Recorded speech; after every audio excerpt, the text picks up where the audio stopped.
एक अहम खबर बताने के बाद मैं आगे चलता हूं। यूक्रेन के खार्किव में रूस ने रॉकेट दागे। अब भी रॉकेट दागे जाने से कई यूक्रेनियंस की मौत। रूस के रॉकेट अटैक में कई लोग जख्मी। लगातार लोगों का जख्मी होना, ये हताहत होने का सिलसिला लगातार जारी है।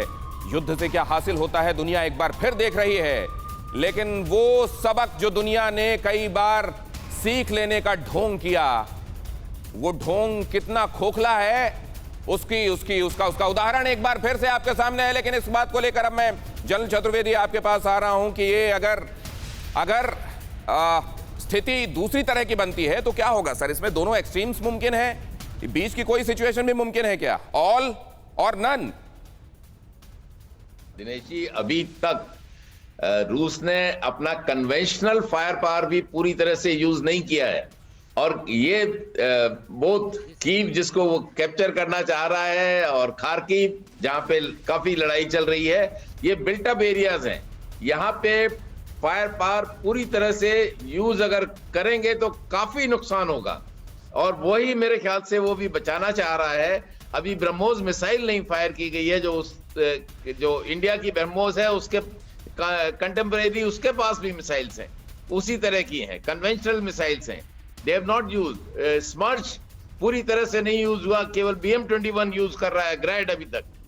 और ये सब चीजें जब पूरा फायर पावर उसके पास अभी है, he has not reached that stage, और मैं समझता हूं सर आप ये कह रहे हैं कि अभी कन्वेंशनल वेपन्स का पूरा तौर पर इस्तेमाल नहीं हुआ है, तो फिर सीधे कैसे टॉप गियर डाल रहा है रूस, और ये इसीलिए अब रियलिस्टिक नहीं लग रहा है। लेकिन एक हाहाकारी खबर देखिए, रूस के परमाणु हथियार बेलारूस में तैनात होंगे।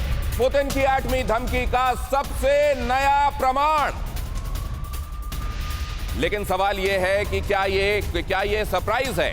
क्योंकि बेलारूस ने, आपको याद होगा, इस पूरे सिनेरियो में न्यूक्लियर की चर्चा छेड़ने वाला अगर कोई मुल्क था तो वो बेलारूस था। और इस तरीके से मैं नहीं मानता कि उसमें कोई एक बहुत बड़ा नया अध्याय जुड़ा है। मुझे यह लगता है कि बेलारूस के जरिए जो चीजें प्लांट कराई जा रही हैं पूरी दुनिया के सामने, उसी में एक और नई कड़ी जुड़ गई। लेकिन जरा ये अपने मेहमानों की निगाहों से भी इस पर मुहर लगवाना चाहूंगा मैं। लेकिन पहले आप देखिए, पुतिन की एटमी धमकी का ये एक नया प्रयोग। बेलारूस ने परमाणु तैनाती की मंजूरी दी। बेलारूस अपने आप को इस्तेमाल होने दे रहा है, और इसीलिए अमेरिका ने वहां अपना दूतावास बंद कर दिया है और कहा है कि अब इसका एक्टिव इन्वॉल्वमेंट हो जाएगा। अब इस पूरे सिनेरियो में इसकी उपस्थिति जो है वो सक्रिय हो जाएगी, और अगर ऐसा है तो यहां हम अपना दूतावास समेटते हैं। Lieutenant general Shankar Prasad sir, आपके पास अब बेलारूस अब एक एक करके मुल्कों का आते जाना, सर इसी तरीके से तो वो कैस्केडिंग इफेक्ट शुरू होता है जो आखिरकार पूरी दुनिया को एक पाला बीच में खिंच जाता है, एक आधे इस तरफ और बाकी इस तरफ हो जाते हैं। सर आपने बिल्कुल ठीक कहा, लेकिन एक बात समझ लीजिए, जो जनरल चतुर्वेदी साहब ने भी कहा कि रशिया के पास इस वक्त काफ़ी हथियार बाकी हैं, आधुनिक हथियार बाकी हैं जिसका इस्तेमाल अभी तक उसने नहीं किया। They are more devastating. वो इसलिए रोके बैठा है कि वो ज़्यादा वहाँ खलबली नहीं मचाना चाहता, ज़्यादा नुकसान नहीं करना चाहता।